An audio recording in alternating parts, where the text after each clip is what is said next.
जी मैंने बहुत धक्के खा लिए, इतने धक्के खा लिए। 11 साल कौन इतना दुख बर्दाश्त करते। सरेआम बाहर खींच के लेके आया और सरेआम नंगा कर दिया और मेरे कपड़े पटे हुए देखो। मेरे ससुर आया, उसने मेरे साथ छेड़छाड़ की और मेरे कपड़े फाड़ दिए। नमस्कार आप सभी को।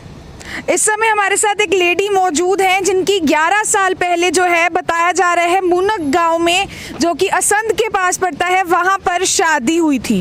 पिछले 11 साल में काफ़ी सारी चीज़ें उन पे बीती, जिसको लेकर आज भी वो दर दर की ठोकरें खा रही हैं। पुलिस के पास चली गई हैं, चक्कर पर चक्कर काटे जा रहे हैं, लेकिन कोई भी कार्रवाई नहीं हुई। जिसके बाद वो हमारे पास चलकर आई। एफआईआर की कॉपी समय हमारे हाथ में मौजूद है। किस तरीके से इन्हीं के जो फादर इन लॉ हैं, जो ससुर है, उनके द्वारा इन्हें टॉर्चर किया जाता है। जिसके बाद अभी फिलहाल पिछले 7 से 8 महीनों से अपने घर में आकर ये रह रही हैं। घर के हालात ठीक नहीं है, क्या कुछ पूरा मामला है, एक बार इन्हीं से बातचीत कर लेते हैं। काफ़ी ज़्यादा रोते हुए जो है ये हमारे पास पहुंची थी। इसीलिए इस खबर को जितना ज़्यादा हो सके शेयर ज़रूर करें, क्योंकि ऐसा बताया जा रहा है कि पुलिस भी जो है इसमें कार्रवाई नहीं कर रही है। एसपी साहब तक ये खबर पहुंचे और सख्त से सख्त कार्रवाई जो है, अगर जो ये आरोप लगाते नजर आ रही हैं तो आरोपियों के खिलाफ ज़रूर होनी चाहिए। जी मैम, क्या नाम है आपका और कहाँ से हैं आप? मैं गाँव नारे से हूँ, बराड़े के पास गाँव नारा है और शादी मेरी मुनक में हुई है।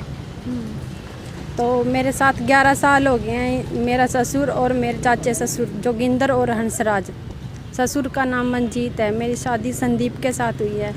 तो मैडम मेरे 7 अक्टूबर को उन्होंने मेरे साथ बहुत गंदा बर्ताव किया। उन्होंने मेरे साथ छेड़छाड़ की। मैं अकेली थी घर पे मैडम जी, और उसने क्या कहा, मेरे ससुर आया, उसने मेरे साथ छेड़छाड़ की और मेरे कपड़े फाड़ दिए। तभी मेरा चाचा ससुर जोगिंदर आया, उसने मुझे बेड पे लिटा लिया और पैंट निकाल के मेरे साथ ज़बरदस्ती की। तब थोड़ी देर बाद हंसराज आया और मैडम जी उसने मेरी छाती से पकड़ के सरेआम बाहर खींच के लेके आया और सरेआम नंगा कर दिया और मेरे कपड़े पटे हुए देखो। तो आप देख सकते हैं किस तरीके से फिलहाल लेडी के साथ जो भी कुछ हुआ वो आप बीती बताते हुए काफ़ी ज़्यादा रोते हुए नज़र आ रही हैं। इस वीडियो को जितना ज़्यादा हो सके शेयर ज़रूर करें, ताकि इनके साथ जो कुछ भी हुआ है, जो भी आरोप लगाती नज़र आ रही हैं, वो अगर वो सच्चे हैं तो उन लोगों के खिलाफ सख्त से सख्त कार्रवाई ज़रूर होनी चाहिए। फिलहाल पुलिस स्टेशन में आपने कंप्लेंट कब की थी? 11 साल पहले शादी हुई थी, कब आपके साथ पहली बार कब हुआ ये? जब मेरी शादी हुई है 3-4 महीने बाद ऐसे ही लग गया था खरने हो। तो आपने कंप्लेंट नहीं की? नहीं, मैंने थाने में नहीं कंप्लेंट की। रिश्तेदार आते थे और हाथ जोड़ के ले जाते थे, तो फिर ऐसे ही भेज देते थे, चलो घर बस जाएगा लड़की का। लेकिन उन्होंने मुझे बसाया नहीं, उन्होंने मुझे झाड़ दिया। तो जब आपके साथ बार बार ये चीज़ हो रही थी, आपके हस्बैंड ने आपको नहीं बताया? आपने उन्होंने क्या कहा?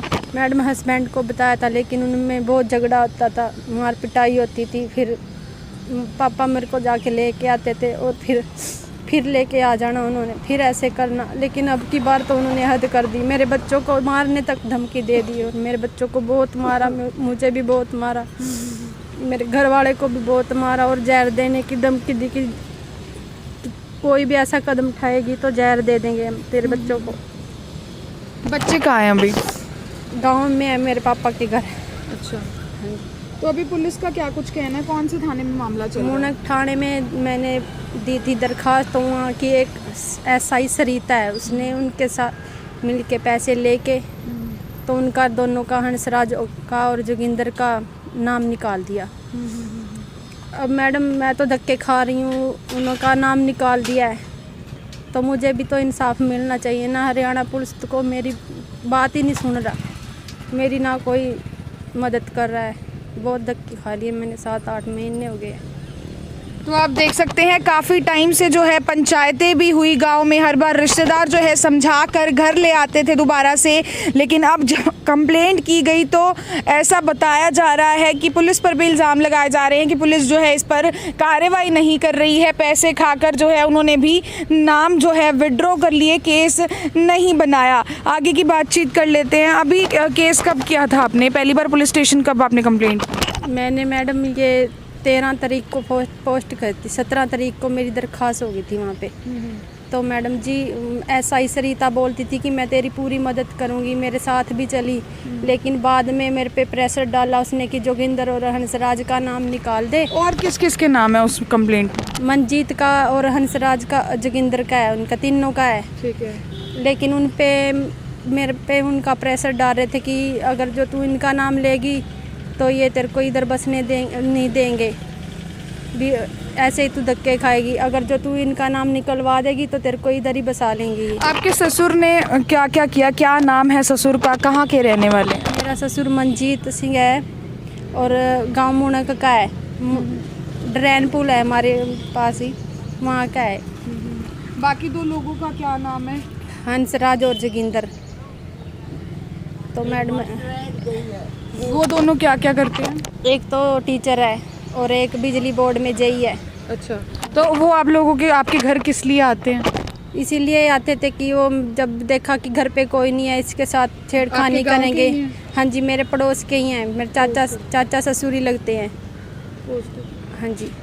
तो आप देख सकते हैं कलयुगी ससुर के करतूत किस तरीके से अपनी ही बहू के साथ जो है गलत काम करे जाते हैं। और भी जो बताया जा रहा है कि और भी जो पड़ोस के एक दो लोग हैं जिनका रिलेटिव्स में से जिनका नाम सामने आ रहा है, जिस पे पुलिस जो है, हालांकि इन्होंने कहा कि स्टार्टिंग में कार्रवाई कर रही थी, लेकिन बाद में दबाव इन्हीं पर बनाया जाने लगा कि तेरे को यहाँ पर रहने नहीं दिया जाएगा, धमकियाँ दी जाने लगी, बच्चों को मारने की धमकियाँ दी जाने लगी। इस वीडियो को ज़्यादा से ज़्यादा शेयर ज़रूर कीजिएगा, क्योंकि मीडिया तक वो इंसान पहुंचता है, किसी को अपनी इज्जत उछालने का कोई शौक नहीं होता है, मीडिया तक वो इंसान पहुंचता है जिसकी पुलिस नहीं सुन रही होती, जो कोर्ट के चक्कर पर चक्कर या पुलिस स्टेशन के चक्कर पर चक्कर काट कर जो है काफ़ी ज़्यादा दुखी हो चुका होता है। तो हम लोगों की आप सबसे अपील है कि अगर आपको भी इस तरीके की कोई भी समस्या है, कोई भी प्रॉब्लम है कि पुलिस नहीं सुन रही है या कोई और दिक्कत है, तो आप भी हमारे पेज पे दिए गए नंबर पर कॉन्टैक्ट कर सकते हैं। टिप टॉप हरियाणा की टीम आपकी मदद के लिए ज़रूर से ज़रूर आएगी। एक बार फिर से बातचीत कर लेते हैं लेडी से।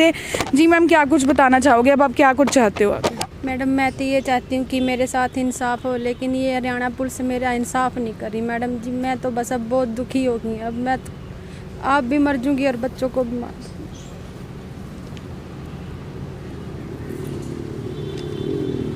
अभी बच्चे कहाँ रह रहे हैं फिर?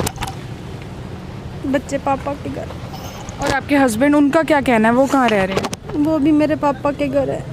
आपके हस्बैंड आपके फादर के घर रह रहे हैं? हाँ जी। तो आप देख सकते हैं हालांकि हस्बैंड इन सब चीज़ों में इनके साथ हैं अपने फादर के अगेंस्ट है, लेकिन उन्हें भी जो है घर से निकाल दिया गया है। हाँ जी। घर से निकाल दिया गया है और वो भी फिलहाल इन्हीं के घर पर इनके पिता के साथ रह रहे हैं। अभी आपके साथ क्यों नहीं आए? वो आते दिहाड़ी पे गया हुआ था वो। ये आपके फादर साहब हैं? हाँ जी। इनके जो फादर साहब हैं जिनके घर पर वो रह रहे हैं, एक बार उनसे भी बातचीत कर लेते हैं। वो बोलते हैं कि हम बच्चे भी मार देंगे, अच्छा। बहू को भी मार देंगे और लड़के को भी मार देंगे। अच्छा। अब मैं पंचायत लेके गया, मैं उनसे बोला, वो कहने लगे यहाँ जौन सा है उसका काट गिरेंगे, हम पैसे दे के तुरंत डालेंगे। पुलिस क्या कुछ कह रही है इसमें? पुलिस पैसे खाती है, नाम निकाल देती है।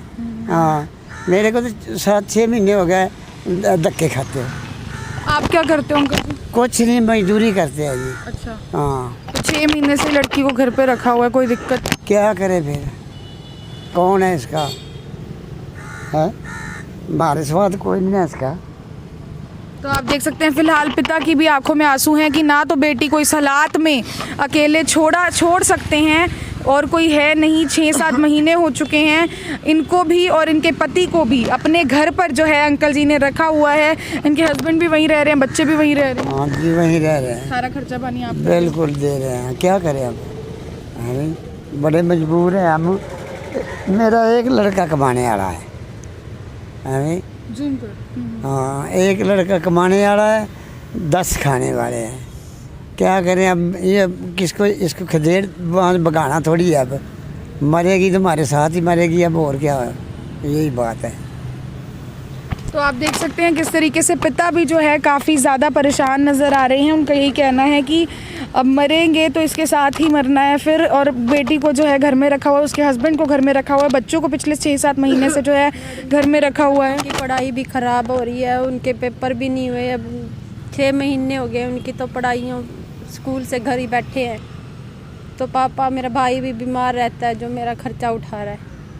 कब तक माँ बाप के घर बैठूंगी मैं तो यही हाथ जोड़ के हरियाणा पुलिस से कहती हूँ कि मेरा इंसाफ तुम ही करो और उन दरिंदों को पकड़ो। जी मैंने बहुत धक्के खा लिए, इतने धक्के खा लिए, 11 साल कौन इतना दुख बर्दाश्त करते हैं। तो आप देख सकते हैं महिला जो है काफ़ी ज़्यादा इस समय दुखी नज़र आ रही है, और सिस्टम देखिए हम लोगों का कितना कमज़ोर है कि धक्के खा चुकी हैं हर जगह, लेकिन कोई सुनवाई नहीं हो रही है।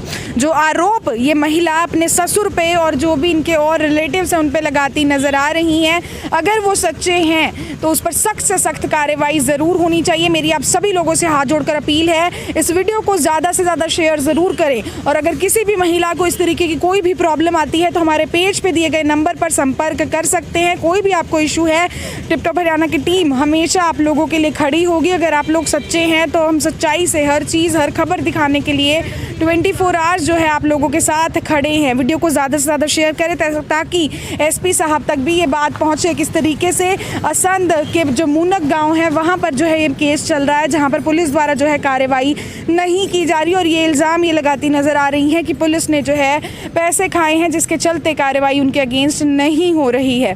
क्या कुछ पूरा मामला है तो इन्वेस्टिगेशन के बाद भी पता चलेगा। अगर दूसरी पार्टी तक ये खबर पहुंचती है और वो भी अगर आकर अपना पक्ष रखना चाहते हैं तो बिल्कुल रख सकते हैं, क्योंकि जो भी इन्होंने आरोप लगाए उसकी पुष्टि हालांकि हम नहीं करते हैं। एफआईआर ये करवा चुकी हैं जिस पे कोई भी कार्रवाई इनका कहना है कि अभी तक होते नज़र नहीं आ रही है। जी मैम, क्या कुछ कह रहे थे? मैम मैं तो ये बोलती हूँ कि अगर जो ये मेरा केस में से जो जोगिंदर और हंसराज ने एसआई सरिता ने भी निकाले हैं ना, तो मैडम मैं चाहती हूँ सरिता पे भी सख्त से सख्त कार्रवाई की जाए।